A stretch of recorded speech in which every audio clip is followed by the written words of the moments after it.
Betty from Betty's Brigade of Southern California chimes in and says, Mr. Chapman, there's a lot of scuttlebutt out there about the banks, China telling their banks to stop lending. There's knowledge here that there is a recovery hoax being perpetuated on the American people. And here in California, we're being inundated with the most flooding that has hit the state in over 100 years. And the fields are just saturated to the point where if you walk out into any field that's growing a crop, you're going to sink anywhere from ankle to knee deep in basically mud. Even the cattle ranchers in the hills are having trouble with the massive amount of flooding, which will limit the amount of harvesting of cattle, which most people do not know that California is the largest exporter of beef in the United States. Does he feel that this crime family information on this recovery hoax is going to get out into the people's hands, and what will they do about it? I don't think the public will find out about it until it happens. As simple as that. Okay, she came back. And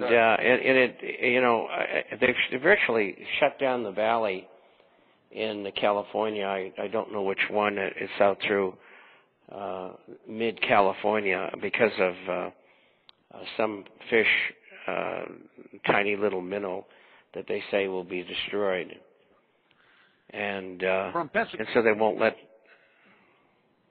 Go ahead. I'm sorry. So they won't let them farm there anymore. And it's one of the biggest farming areas in the country. The whole thing is just insane. So it's obvious the people behind the scenes want a collapse in the availability of food. That's what the next question comes in from Pensacola, Florida. A Navy officer chimes in and says, Mr. Chapman, there is discussions here at officers' quarters that Haiti has an extremely large amount of oil reserves under their land, and yet oil prices continue to go up, and here we are going into Haiti with massive military troops. Are we there to take care of the people, or are we there to take control of Haiti? Well, if the island was destroyed deliberately by HARP, and we see the two crime families in there, I think it's for an occupation. That's what I think it's for. The last time around they sent Aristide, or whatever his name was, off to Africa when they finally found someone who'd take him to get rid of him, and he was no piece of cake either. And I think they're there to occupy. I'm guessing, of course, but it's a qualified guess, knowing what I know about the natural resources. From Schenectady, New York, a gentleman comes in and says, Mr. Chapman, there's a run on Canadian dollars up here because the Russians are diversifying into the Canadian dollars. What effect is that going to have on the U.S. dollar? It'll make it go down versus the Canadian dollar. And I think the Russians have been buyers for some time, because I've noticed in the market the move in the Canadian dollar. I mean, I can go back, let's see,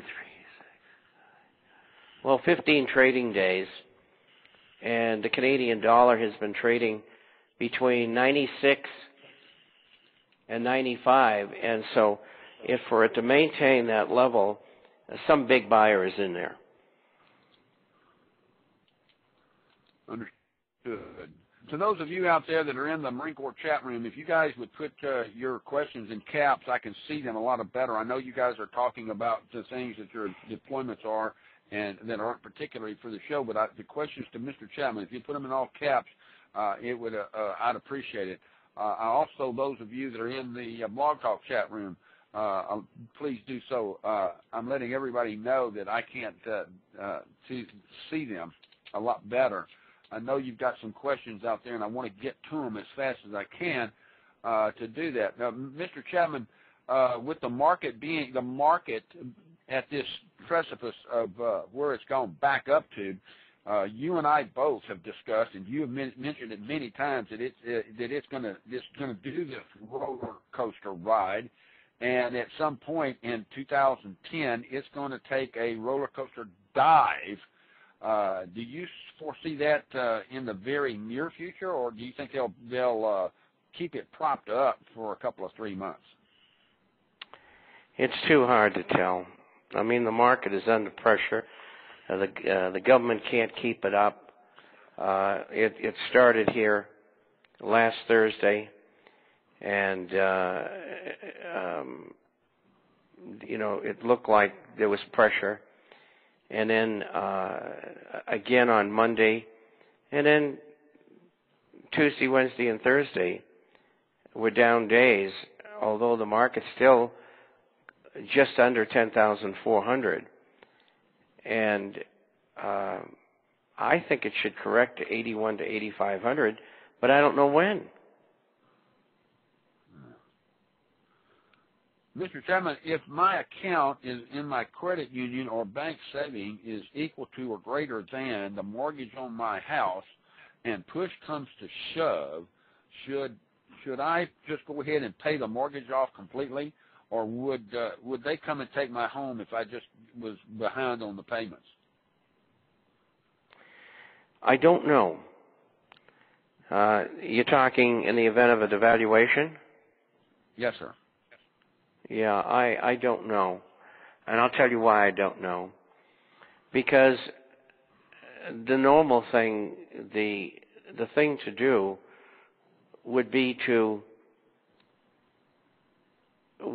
for Washington to say everybody had a $100,000 mortgage, and we have reduced the value of the dollar by 2/3. So now the mortgage that you owe is $32,500. That would be logical, but there's nothing logical that goes on in Washington. So we don't know. We just don't know.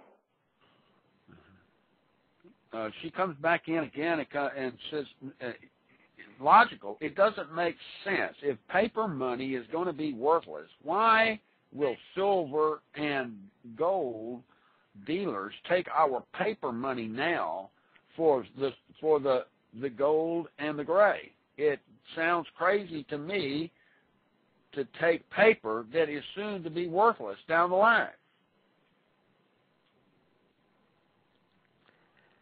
Well, they're not going to tell you what they're going to do. And I'm only guessing of what they're going to do. But my guess is a professional one, and it certainly doesn't mean I'm going to be right. It's very possible that I won't be right. And if that's the case, then, who knows? You know what I'm saying? Right. I do. I have Betty comes in. She says, one of the girls would like to know if they do a bank holiday and close the banks, what about the stuff that we've got in our safety deposit box? Will we lose that, or will we ever be able to get back to it, or what's going to happen, especially if we've got our gold and silver in a safety deposit box instead of a safe at the house? Or should we have a safe at the house? You should have a safe at the house. I wouldn't put anything in the bank.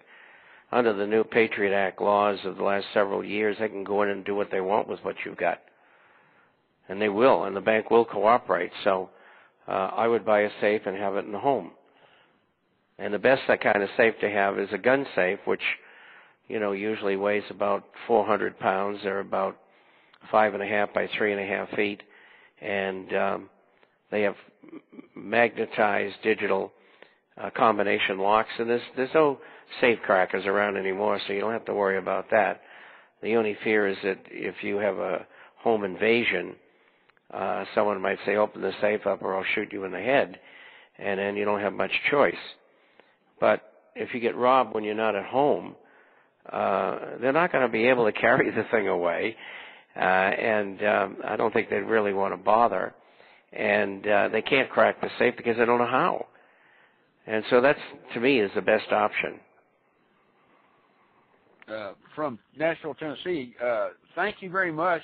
It makes more sense to me to have a safe in my house. Besides, so what? Somebody comes in and puts a gun to my head and makes me open the safe, I'm going to give everything into them. That's why I have house insurance. Hopefully, I'll be able to collect that. But if the world's going to hell in a handbasket, and somebody's coming into my house to take my money and my food and to rape my 3 daughters, I'm going to shoot back. I'm not going to be like the Germans and just say, go to it.